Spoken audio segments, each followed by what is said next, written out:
तो जी अस्सलाम वालेकुम। आज हम पढ़ेंगे टेंसेस के बारे में।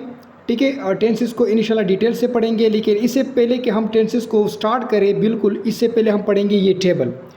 तो ये टेबल आपने सीखना है, चाहे आप इस पर रटा लगाते हो, लेकिन आप इस टेबल को A to Z सीखेंगे, तब आप आगे लेक्चर को अच्छी तरह मतलब आप अंडरस्टैंड करोगे।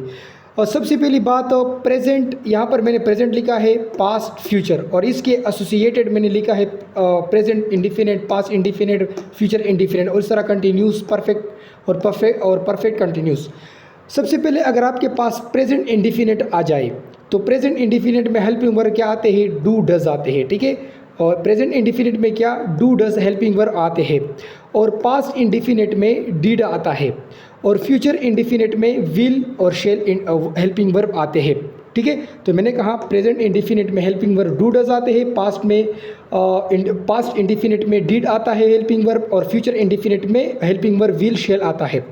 और याद रखना, जब इंडिफिनिट आपके पास इंडिफिनिट टेंस आ जाए, चाहे वो प्रेजेंट में हो, चाहे पास्ट में हो, चाहे फ्यूचर में हो, इसके साथ आपने वर्ब की हमेशा फर्स्ट फॉर्म लगानी है।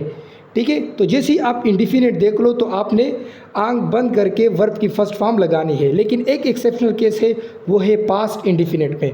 तो पास्ट इंडिफिनिट में वर्ब की फर्स्ट फॉर्म भी लगती है और सेकंड फॉर्म भी लगती है। इंशाल्लाह जब आगे मैं आपको पास्ट इंडिफिनिट पढ़ाऊँगा, तो वहाँ पर आपको डिटेल दूँगा।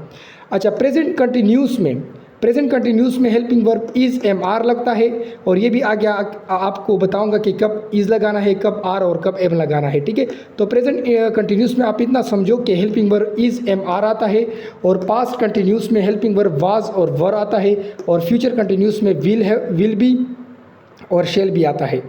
ठीक है, अच्छा, उसके बाद प्रेजेंट परफेक्ट में याद रखना हेल्पिंग वर्ब हैज़ और हैव आते हैं, और पास्ट परफेक्ट में हेल्पिंग वर्ब हैड आता है, और फ्यूचर परफेक्ट में हेल्पिंग वर्ब विल हैव और शेल हैव आता है।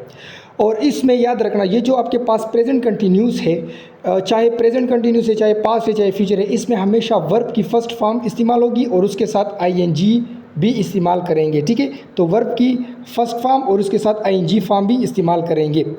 और प्रेजेंट परफेक्ट हो, चाहे पास्ट परफेक्ट हो, चाहे फ्यूचर परफेक्ट हो, इसमें हमेशा वर्ब की थर्ड फॉर्म इस्तेमाल होती है। ठीक है, अच्छा, उसके बाद प्रेजेंट परफेक्ट कंटिन्यूस में आपने हेल्पिंग वर्ब लगाना है has been or have been, और पास्ट परफेक्ट कंटिन्यूस में आपने हेल्पिंग वर्ब लगाना है हैड बीन, और फ्यूचर परफेक्ट कंटिन्यूस में आपने helping verb will have been or shall have been लगाना है। और इसमें वर्ब की हमेशा फर्स्ट फॉर्म इस्तेमाल होगी और आईएनजी भी इस्तेमाल करोगे। तो सेकेंड जो फॉर्म होती है वो वर्ब की, वो सिर्फ और सिर्फ पास्ट इंडिफिनिट में जो होता है, वो फर्स्ट फॉर्म के साथ second form of the verb भी इस्तेमाल होता है। तो ये आपके पास पूरा का पूरा टेबल था, इस पर आपने बिल्कुल अबूर हासिल करना है, तभी आप आगे लेक्चर को अटेंड कर सकेंगे अच्छी तरह। अच्छा, अगर आपके पास अगर सिंगुलर नाउन है तो ये ही शी इट लगाएंगे, अगर प्लूरल नाउन आए तो ठीक है, तो वो आपके साथ अच्छा, आपके पास सिंगुलर नाउन है और प्लूरल नाउन है। सिंगुलर नाउन कौन से है? ही शी इट, और प्लूरल नाउन यू वी दे है। और जब आई जो है, आई, ये हम प्लूरल नाउन के साथ लगाते हैं आमतौर पर। तो तब तक के लिए सलाम।